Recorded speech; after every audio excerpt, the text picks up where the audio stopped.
Well, it's a little past 6. We're all here, so let's go ahead and call this Area Board of Zoning Appeals meeting.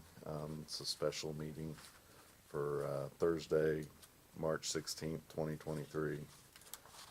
Can I get a roll call of the, oh, sorry.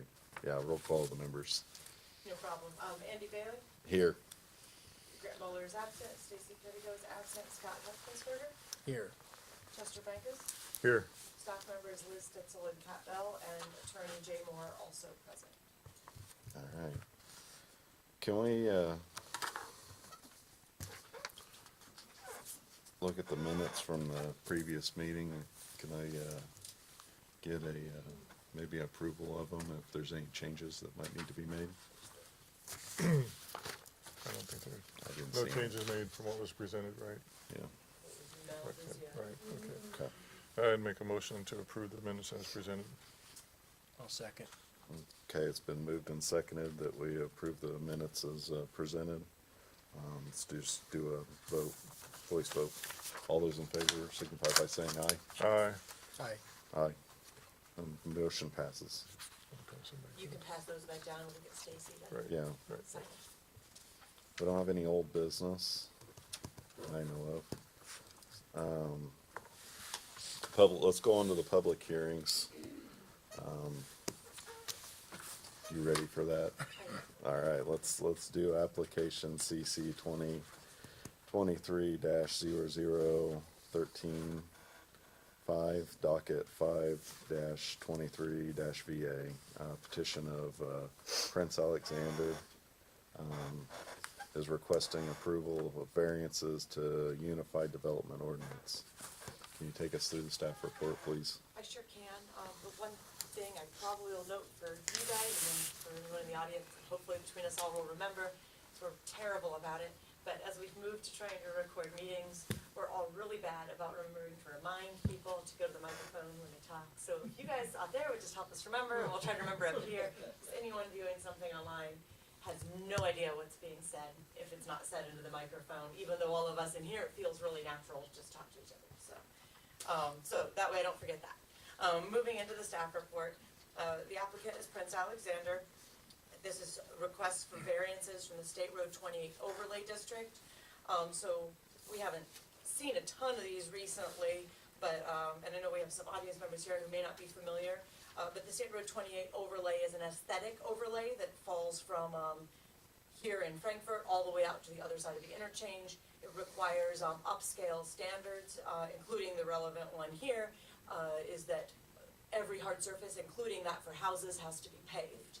So you can't get Prince Alexander, and we kind of note in here, they're working towards a PUD rezoning request. So planned unit developments are also something that we don't see a lot of. We probably will see more of in the coming years in Clinton County. Basically, they're a custom zoning district that allow a developer to require more restrictive things than what the zoning ordinance requires, and also to modify things that the zoning ordinance requires, so that as hearings and as development occurs within their development, they're not constantly having to come for variances or special permissions for something that was integrated into the idea from the get-go. And it allows a county's legislative body to go, all right, this is an idea we're buying into, and then here's what's necessary to happen to get there. Oftentimes it's used when you have a set of things that maybe all together don't fit in any one zoning district, clearly.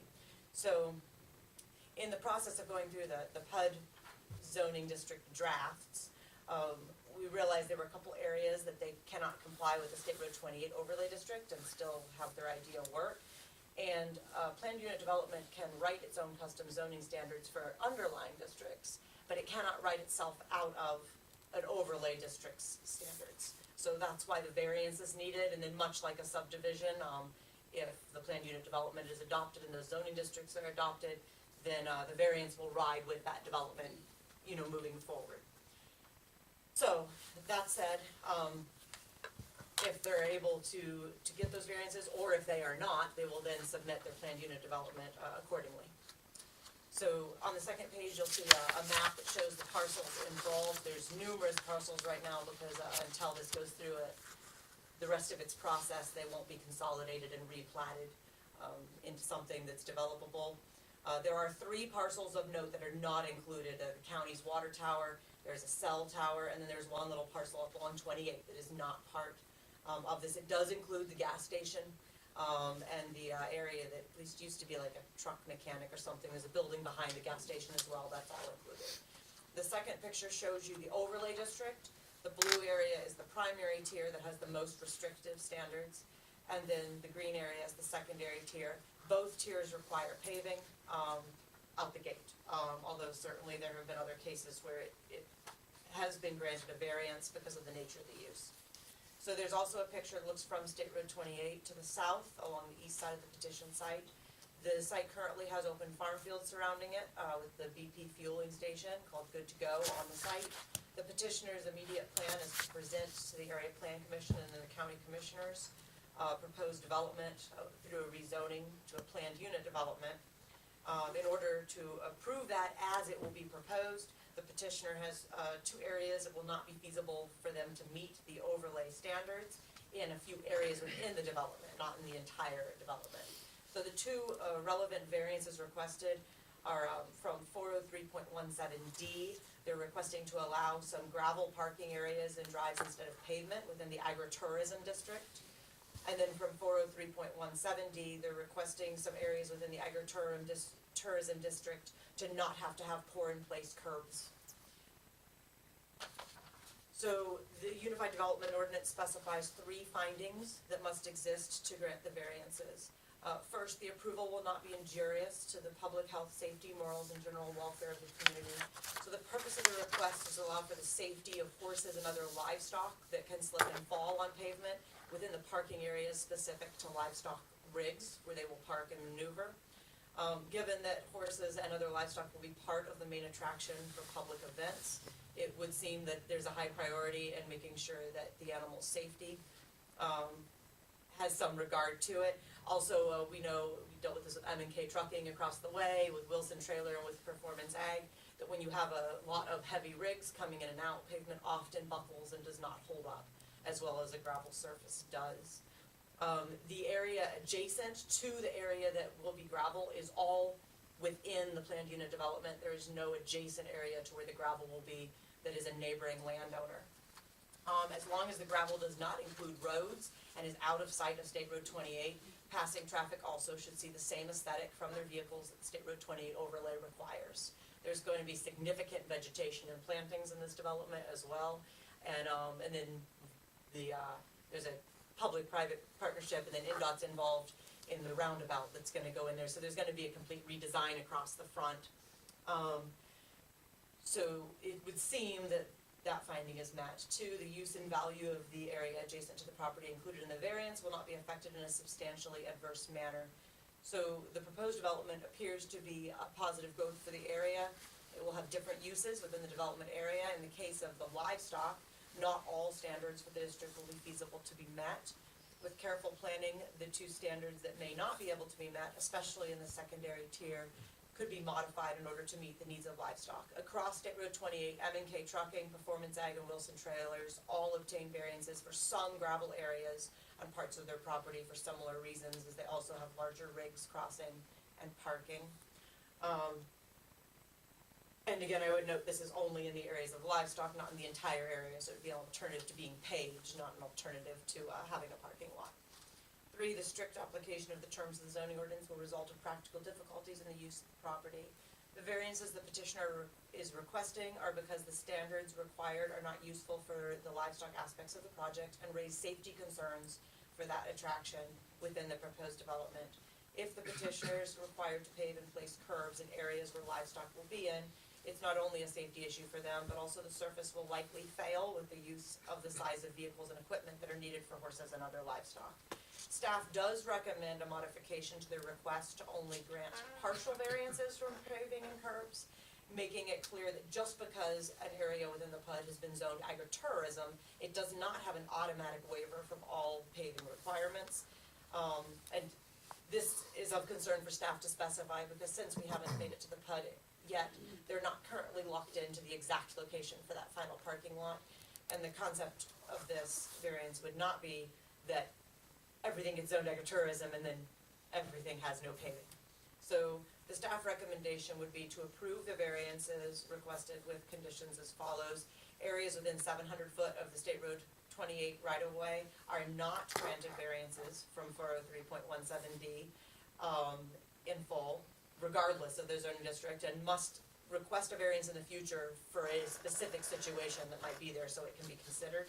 And two, only parking and staging areas primarily designed for livestock may be gravel without curbs. Roads and parking for other uses must still meet UDO 403.17 in full, or must again come back and request a variance in the future specific to the situation. Just being zoned agritourism does not waive paving standard in a general sense. So that would be the main concern of staff, is just to make sure it's clear, particularly over time going forward, that there's no intent that we end up with a gravel paved development. And agritourism will be a dominant district within it. So that concludes the staff report. And pass it back to you guys. All right, thanks, Liz. Is a petitioner here, and would they like to speak on their behalf? Please step to the microphone if you want to speak too, just like you. Thank you. Thanks.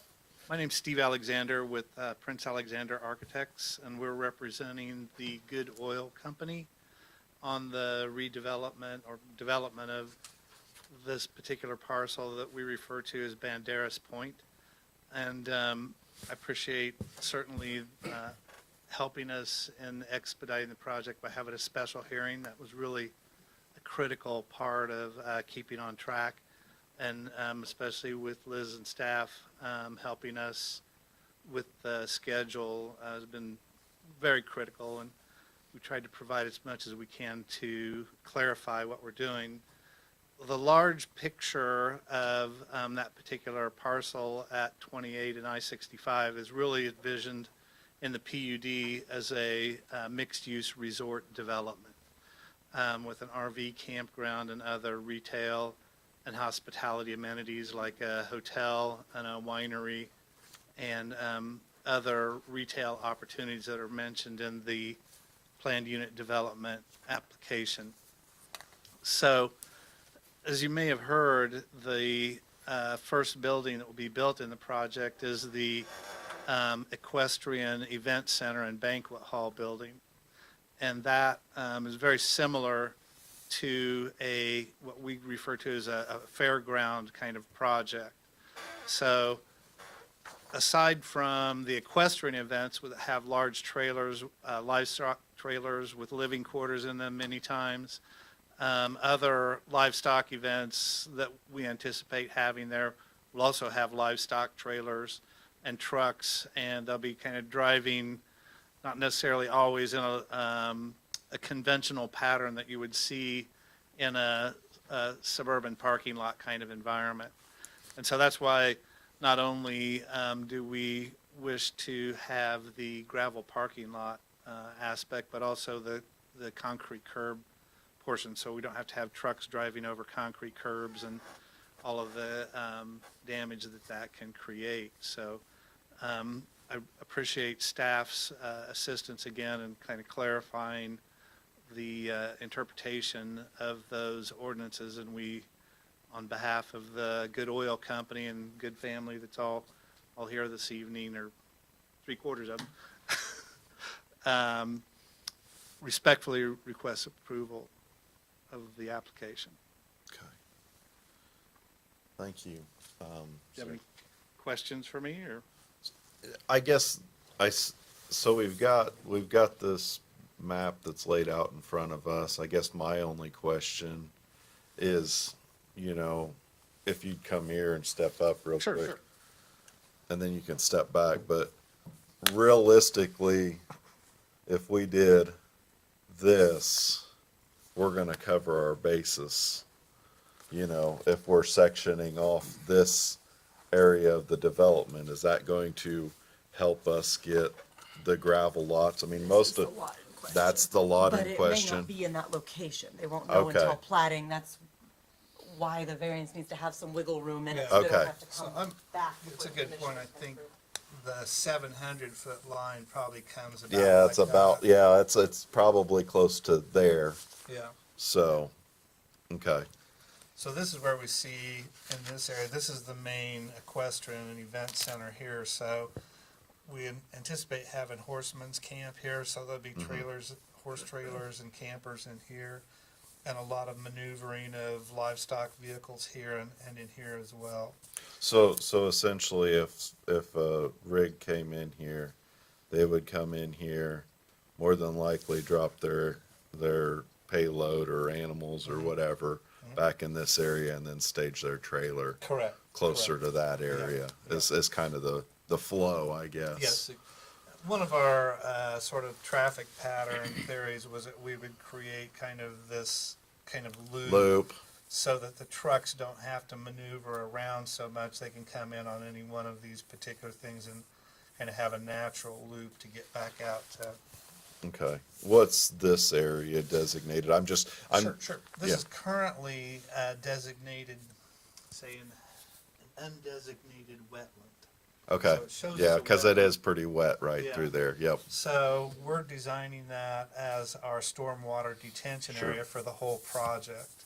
So So this- some of this will be a little swampy too, more than likely. we call that a wetland landscape Yeah. area. Yeah. I mean, A feature. a feature. There you go. It's a wetland feature. Right. Okay.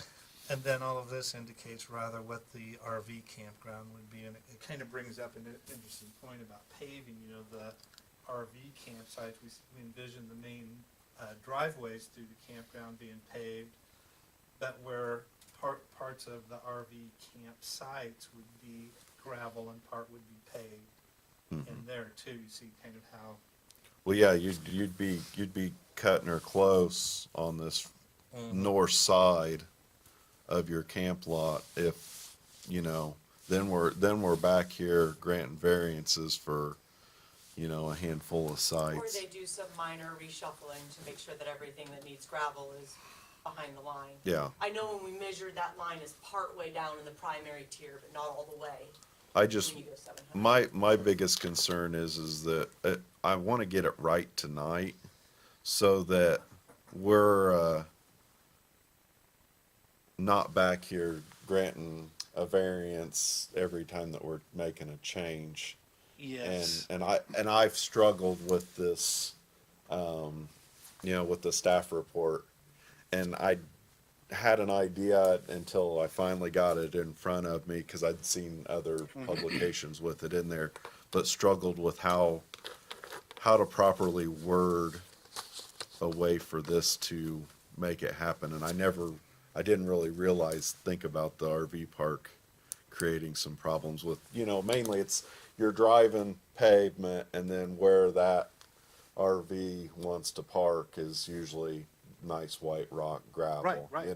Well, That's the way and I that will most of note- them are. I will note two things on this, they're not directly relevant, but they kind of are relevant. All of this is gonna be annexed within a year and a half, so it's gonna have to be relooked at anyway and reapproved under different ordinances in And- order to continue with development. B, one of the amendments that we have lined up to take when we get a chance to get those together through the plan commission and the commissioners is we actually want to make a small change to the overlay districts to basically write in a clause that says unless otherwise approved in a planned unit development, because a planned unit development goes to your commissioners, so your legislative body is viewing it the same as any other zoning district. So if they've bought into the idea, it seems odd to have two sections that are in conflict, but nobody was thinking about planned unit developments in 2006 when When the this, overlay was written. Their number one concern at that point was keeping everything locked up so that this kind of development could eventually happen when sewer and water was provided. And here we are, but because of the annexation coming in and all this stuff changing at once, the adjustment to the ordinances isn't quite up with where the reality is sitting at the moment. So I would note that I foresee that either these problems are gonna continue in a different jurisdiction, or they're gonna get solved, as we get the amendment made. There will be part of this that will remain in our jurisdiction. And then if it expands over time, we may see that as well. But, I think to some extent, no matter what we do, there's gonna have to be another approval process the day of annexation, because this won't be 100% built out before annexation occurs, and there's no way for the city to, we have different ordinances, different jurisdictions, so There's not any way to segue that across. Now, if there's a secondary plat, that will carry across. Well, Right. there is ways to segue it. I mean, I think you gotta work with them. I mean, the overlay district is regardless The city between also the has it city and us. Now, the way they enforce it is different sometimes. The city is trying right now to get a new zoning ordinance adopted, and if they do, it will allow for planned unit development, so then the goal is, we're already kind of working across the hall, trying to prepare the path for that, to Okay. be able to be adopted in a duplicate way. So But what- there won't be any way to predict the future till we get there, so. What is the general plan out there? I mean, right now I would kind of consider it mixed use. It's not the most attractive area. We've got a trucking company on one side, we got an oil company on the other, a rundown closed gas station, So, and now this coming in, yeah, so the gas stations, both of them and actually. a factory on the other side. Yes, so NHK meets the overlay. They did get a few variances, but overall, you're gonna find as that landscaping grows up, that's gonna be a completely different look. What is M&K was actually the first site I know of that was administrated under the brand-new overlay district. It was Harley Davidson at the time. Yeah. It was also in the earliest version of the overlay and the first attempt, at it. And, I don't know if I agree with everything in the judgment calls, but it did go through the process through the boards. There was nothing illegal about it. When M&K came along, it was also pre-existing with what we had. So you kind of tried to segue that as you came across. Performance Ag and Wilson Trailer are new, but they're also not fronting on 28. Nor are they, they're just kind of a different animal. And they came in before water and sewer, which was kind of the kingpin. The long-term plans say that corridor is supposed to be a gateway to Frankfurt, particularly along 28. There's supposed to be walking trails, there's supposed to be vegetation, there's supposed to be connectivity throughout the corridor. Obviously, that's gonna require redesign of State Road 28 as that development occurs as well, to slow the speed limits and to narrow things down. That will occur over the 50 to 100-year horizon, whatever it takes on planning. They're not gonna slow that down until the development burden is there, that it needs to happen. When they start adding stoplights, and you start to see that. You see it in other communities to our south as that development occurs. So the plan says that commercial and industrial development is progged for that frontage along 28. Residential is forbidden and a prohibited use unless it is within a residential zoning district. So the idea being, you either have a bigger residential development or you don't have it at all. Because we know from experience what happens is you set a house here and a house there, and then your commercial or industrial comes in. Now they've got to buy that house down and tear it down, and your development has gotten in its own way. It's also part of why houses are not exempt from the overlay standards of paving, berming, and landscaping, because it also just makes it less favorable, to try to come through. So the housing that is out there predated the ordinance, and they're allowed to remain as legal non-conforming uses. Nobody wants to change that. The natural market will change that. As value of land goes up, when somebody comes along that makes them an offer that they can't refuse, then it'll get redeveloped.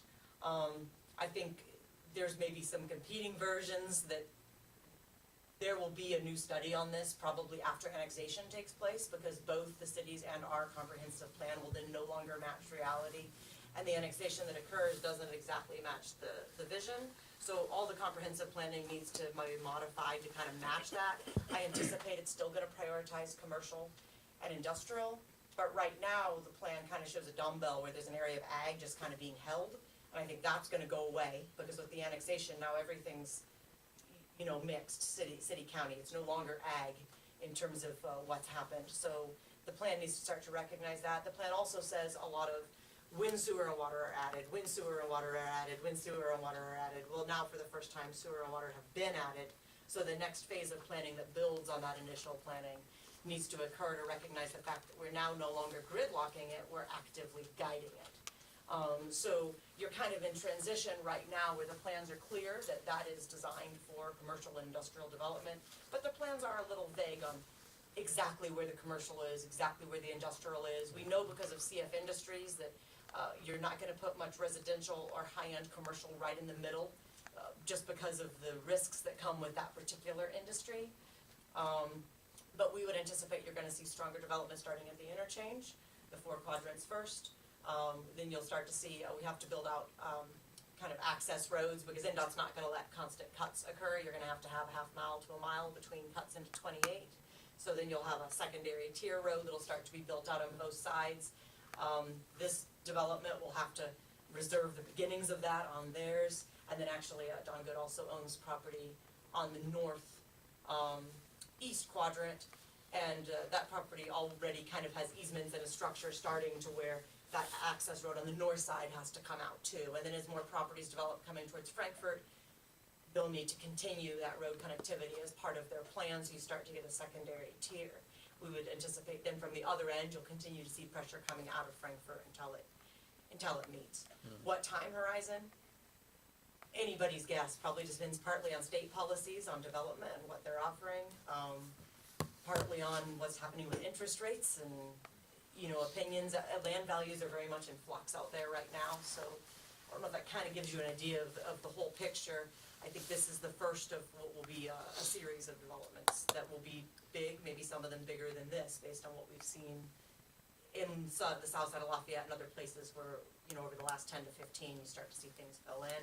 Almost, I don't know if I say all, a significant amount of Lafayette's development now is done as planned unit developments, because of the advantages they offer on all sides to be able to get a high quality product. Okay, thanks, Liz. Does anybody else have anything that they'd like to add? Shan? I gotta get to another meeting, so I apologize. but I That's wanted to fine. share. And to Scott's point, we had a 2016 economic development plan that has been, that we have been working through, knowing that eventually that this was gonna be annexed, but, so that southwest quadrant was gonna be more industrial, like NHK, gonna be more, focused on warehousing if that is to occur, but we're trying to avoid warehousing and a lot of logistics because those are not necessarily the best jobs, they're not necessarily high-paying jobs, but those are some of the things that we've been focused mostly on agribusiness. That's really what we're trying to focus on right now, attracting more agribusiness. We think this is an awesome project. The Good family has been extremely, I would just say, fantastic partners in our community. They bought all the acres service stations a few years ago. The Good to Go really culture has been fantastic for our community. They've come in, they've done everything they said they would do in every station that they have purchased, and they're doing what they're planning on doing on this. I have no doubt that Don and the family will continue to work very diligently to make this happen, make this a reality. This is something that's been in the works for probably 2 years now, and I can tell you that when we sit down and talk with the family, it's excitement because they want to make this really special. They want to do something really important for our community. When you have 100,000 people driving past that interchange every day and about 17,000 getting off, we think that this could be something that would probably attract even maybe double that over as things develop, especially with the RV park. As we have seen research with other RV parks in the state that are on the highway, are completely full and even off the highway. So we think that because of the equestrian attraction, the agribusiness, agritourism, everybody's focused on microchips and semiconductors. That's wonderful. But you know what? As far as I'm concerned, it's not sustainable. Frito-Lay has never had a layoff. And so when I think of agribusiness and I think of economic development, to me, it is a absolute thrust for economic development to have the core of it to be agribusiness, and especially food production. And when you have agritourism on top of that, now you're changing the quality of life, and you're raising a standard, and it's family oriented. And I'm excited about this project, and I have nothing but support for it. I would ask that you would grant this variance. We did it with M&K Trucking back in the day, Wilson Trailer and Performance Ag. They have been excellent players. All of those folks came from another county and said that if it wasn't for Clinton County being so warm and welcoming, they probably would have either moved even out of state. I know one was thinking about out of state. So we really do believe that this is a great project, and certainly would ask that you would support that. So thank you. Scott, you did mention the 2 gas stations. The one there on the south side, the active one, that is actually currently, and it's between first and second phase of full redevelopment. So when I was hired, that gas station was very bare bones. When they added the subway, they increased their compliance with the overlay. but now they've already permitted and started the diesel canopy on the back, so that's kind of invisible. But, once the diesel canopy is done, they're actually getting ready to work through the permitting process for, a new convenience store that's gonna be built behind the existing one, then the existing one comes down, the gas canopies are moving back, and then, the goods are putting in their berming and their landscaping. There's a small exception where there's a tank sitting up there and the required setback that is not practical to move. But when this site is done, that gas station is going to look, much more like what was Northville Fueling, the CNG down the way that has more landscaping. Plus, it's gonna have sidewalks, along the front, walkways, things and amenities that, we're just starting to look at, wanting to push as we see more development. So I think you're gonna see a complete change in what the gas station looks like, and I will say the same thing for the goods, working with them through subway expansion. The things that I asked for to bring them closer to the overlay with what could be done with the existing buildings, they designed in. And the same thing with the C-store, the plans I'm getting have the landscaping, have the berming, have the things that the overlay wants. Now, the abandoned gas station on the north side may be longer before it gets dealt with, till that quadrant gets redeveloped, but the road being realigned will actually make that area potentially usable, which it's not right now. Part of the reason that hasn't been reused is because there's a contamination, failed septic and limitation there. So with the addition of sewer and water, and then with the realignment of the roads, there's actually gonna be usable ground there for development, and I would anticipate that will ultimately result in that building being torn down and something else going in its place. Just may be a little bit of time before that happens. And when it does, it will have to comply with the overlay as well and put in appropriate landscaping. It will also no longer have, a lot of those curb cuts that are out there right now in 28 will be going away, and things will access off the backside. One thing that I thought of, and I mentioned it to Kat this morning, is, if we were building roads or parking lots, we would have specific construction standards that apply. And there still will be for this, the general ones in the ordinance. Does it address how you, So with a parking lot, you've gotta put a base underneath, usually that's 2s or 4s, and then you've gotta put, a mixed fine on the top layer, usually that's a 53 or 73. yeah, That packs down. You would have to with horses, anything bigger than about an inch across in gravel, and you're gonna stone bruise them. well, that. And then you will have injury. And that, my concern was, figured that they would take care of the horses, but also make sure that we had, because I don't know how what the traffic pattern will be for pedestrians, you don't wanna have too large of, gravel in there for walking purposes too. And The board can usually, certainly, I believe our ordinance references for roads, you have to meet county road standards. yeah, and it's a little more specific, but yeah. But we don't have that, I don't think, for gravel parking lots, do we? Parking lots usually get designed from a standpoint of what will, I'm still So what I wondering just if wanna the make sure variance that- we're that looking we at is overly receive broad. Design plans that I'm still we not can be seeing a sure that we're specific gonna have a plan. good parking lot I that's guess not I gonna. would, if we're gonna go that way, I would It's encourage kinda like, general conditions I don't such as know what I'm requiring a approving. smooth top surface, because with the availability of stone, if you lock them into say 53s, and then I know recently I couldn't get 53s, so No, I had to use 73s. I just think we just need to have a condition that requires review and approval 700 of the, They're That'd be gonna have a close to your development plan 700 review foot still line. Hey, coming Scott, along with the subdivision plan Yeah. review, so they're gonna have to have detailed specs for That's roads your and services 700 as part of foot those line. two And hearings. that's the, so it would essentially think- run I from, mean, I don't wanna speak for Here. petitioners, my guess is, they would I not have a don't think problem we're with gonna a have a smooth big- surface requirement, cause I think Not the problem would granted take care of variance. itself if people with horses were so walking there's no across variance jagged above stone. that line. so then when we talk about this area here, we're in trouble. So- So, we're looking at the 700 foot line. I mean, this I is, can show it to you on here, cause well- I measured that before I. well, we're put that. looking at it on their map compared to what was on here. When we sit here and look at this area being gravel, I mean, if you look at the map, I just wanna get this right is what I don't want you guys to be here more than once and I don't really wanna call a special meeting again Yeah. for the same thing, you know what I'm saying? So when we look at this, we're right here. And we're rolling this thing through.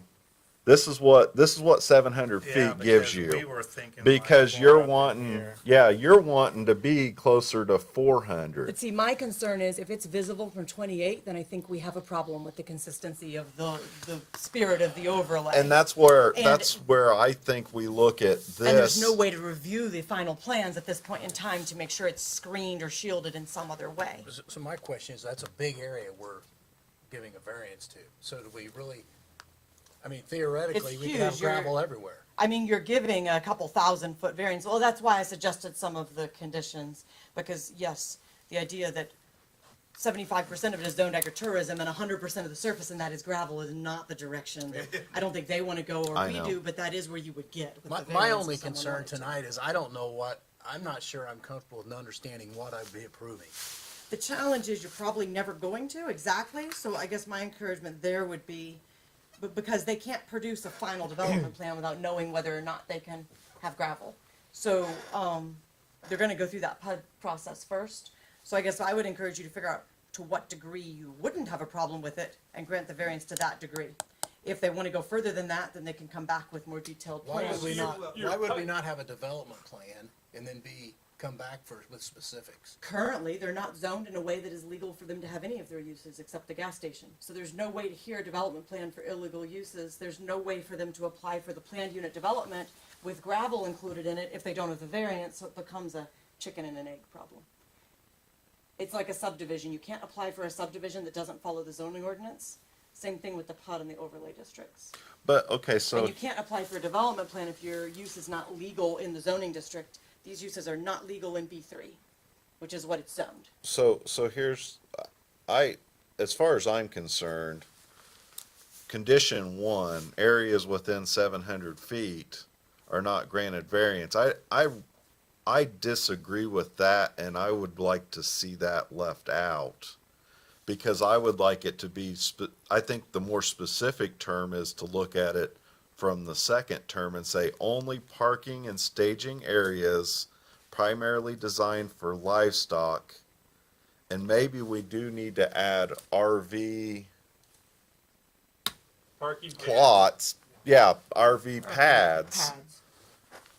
Or RV. May be gravel without curbs, roads, and parking for other uses must still meet the UDO. I think that's where we need to be.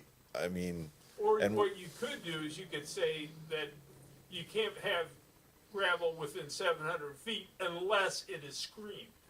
That could be, because my concern is what happens if they redesign this and they decide instead of the winery in the mall, they're gonna put RV parking right up here next to 28. Now, they can do that with only that, and I don't think that would be in the spirit of what the overlay or the comprehensive plan says should be developed. And it might not even be them, it might be somebody else in 50 years so who could we go, redesigned something. so could we go to, I mean, realistically, let's call a spade a spade.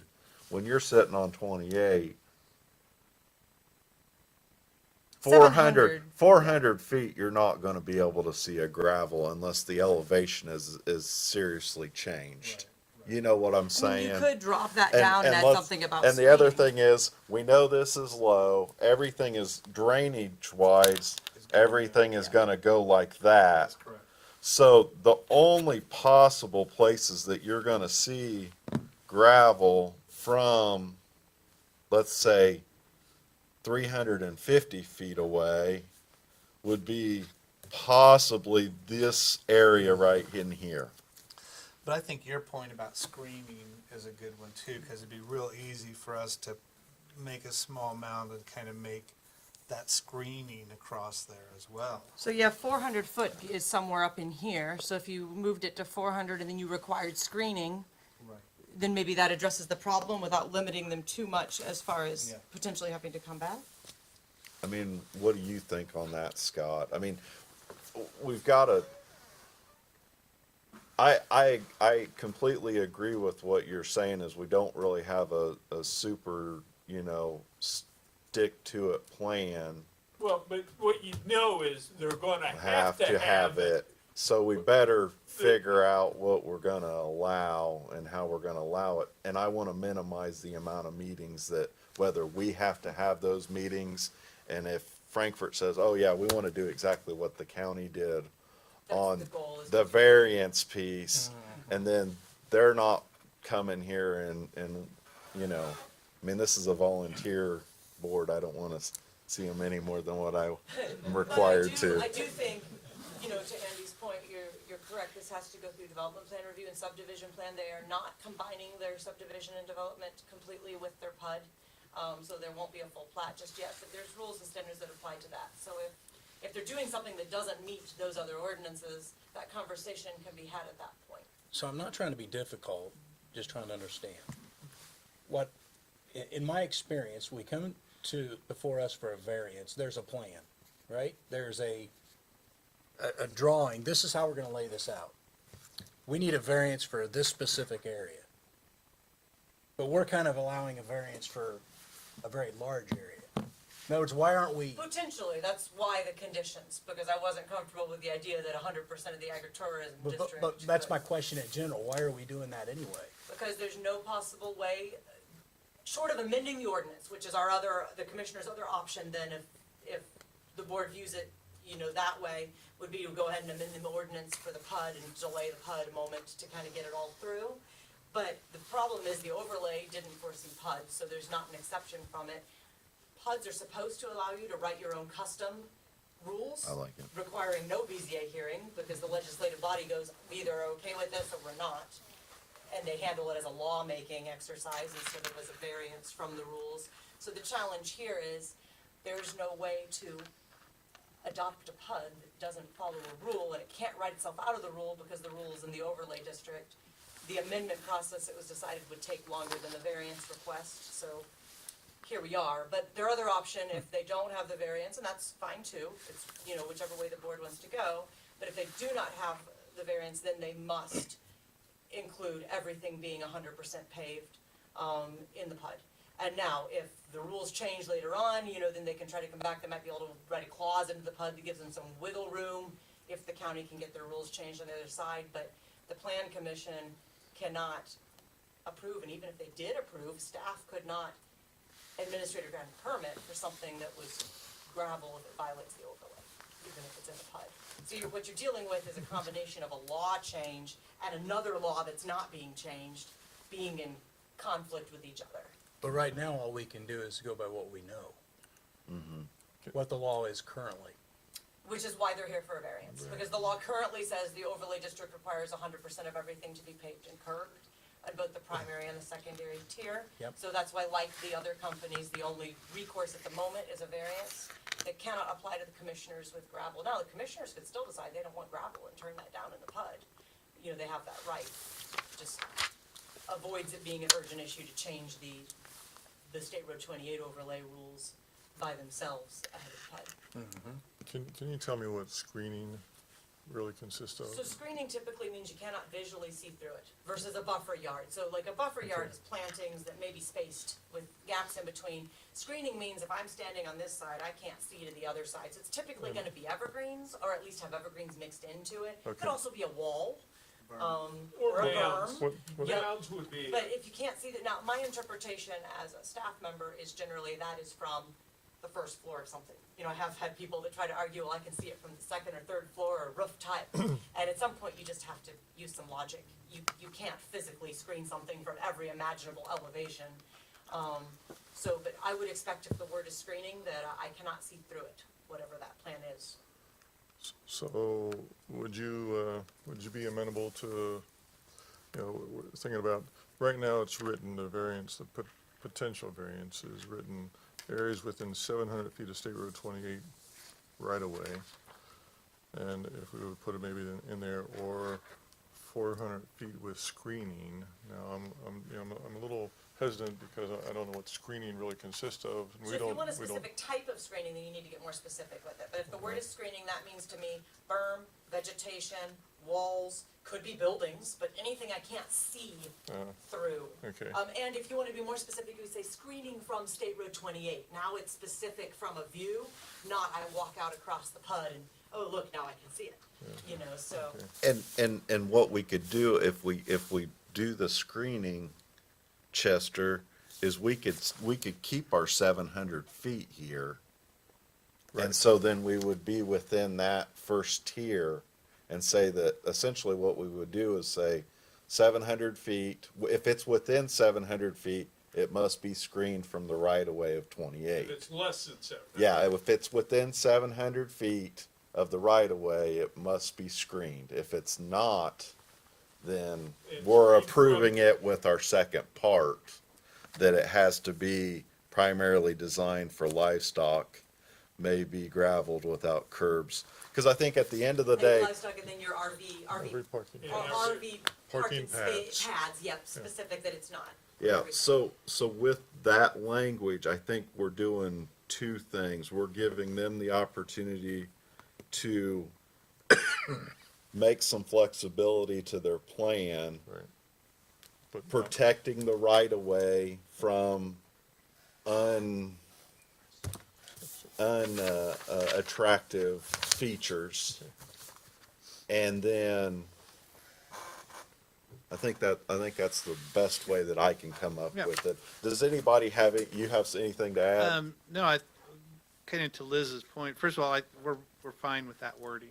Okay, Secondly, I think interestingly, with the annexation on the horizon, you have kind of a self-correcting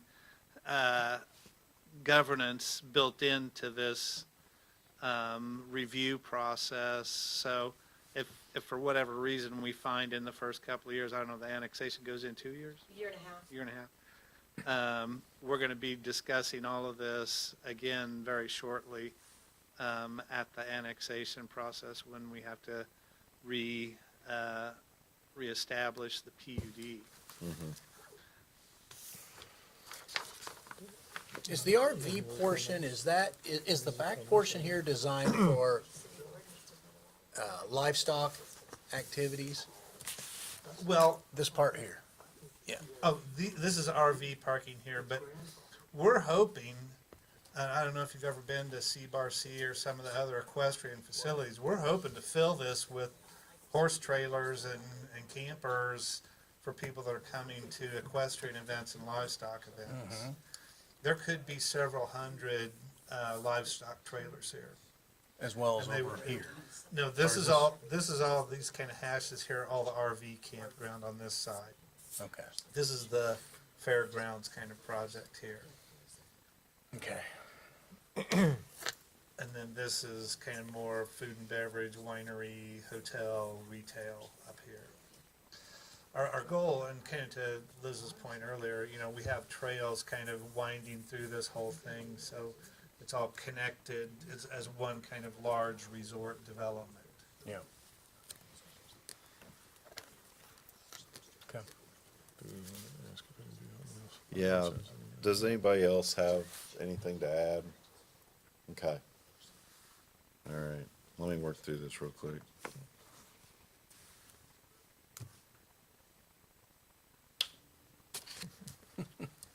Okay, Good luck.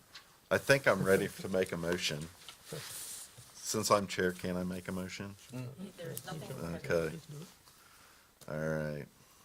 I move to approve the variances requested with the conditions as followed. Areas within 700 feet of the State Road 28 right-of-way are not granted variances without proper screening from UDO 403.17D in full. Sorry, do I not do I that? think you need to rephrase it a little bit, because if you say they're not Not- granted variances, then everything not- else is moot. I think you need to say areas within 700 foot are granted Are granted variances variances as as long screened as from long State Road as 28. fully screened. Yes, there we go. So areas within 400 feet of the State Road 28, 400 to 700. 700, sorry. And our overlay talks about specific screening, right?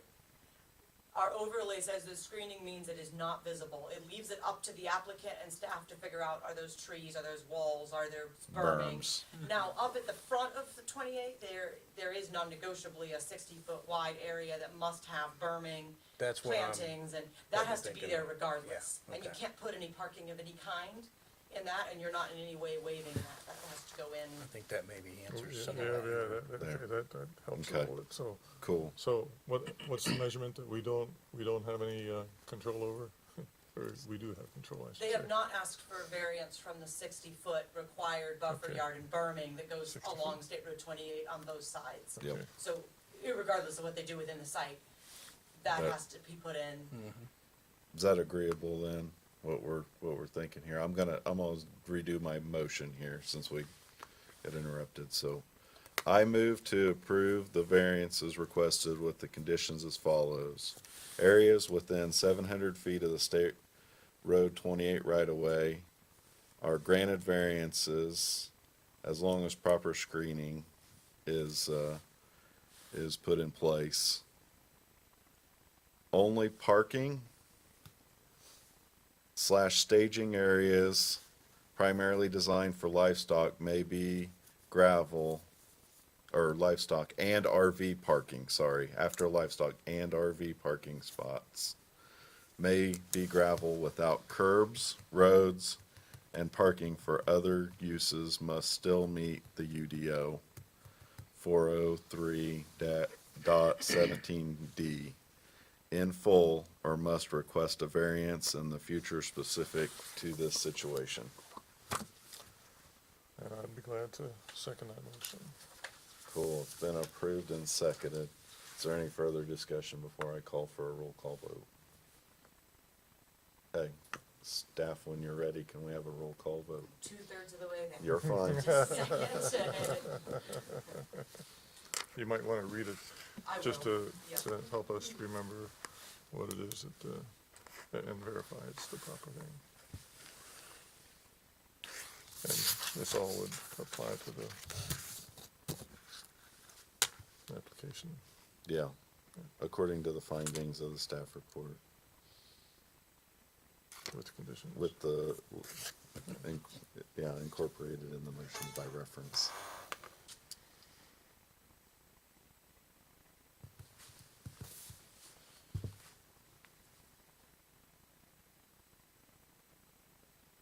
I think we got there.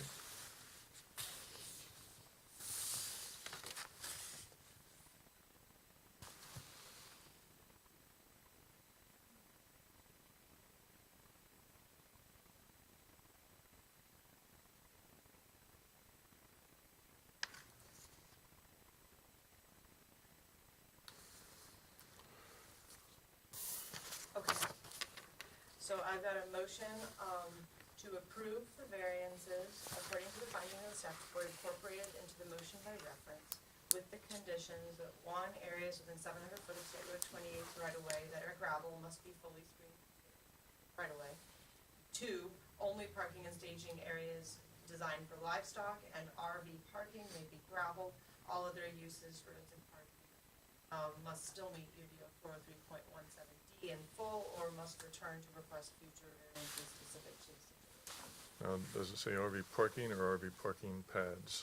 It says RV parking. Would you like to add the word pads? Yes, I please. think we, I think so. okay. Okay, so now it reads, only parking and staging areas designed for livestock and RV parking pads may be gravel. Okay. Is that the motion as you intended to read? Yes. Is that Okay. amenable? Yeah. Okay. So, are you ready for a roll call I'm vote? ready for a roll call vote. Okay.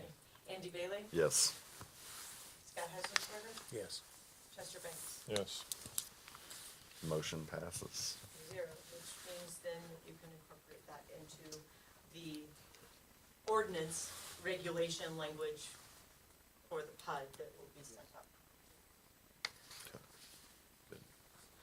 Good deal.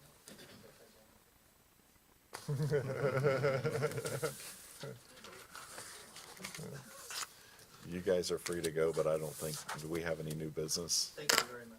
Not much, just, I guess Okay. one announcement, so you guys are also in the loop, even though it's not your direct, problem per se, but our building inspector, Ty Pierce, is retiring, this summer.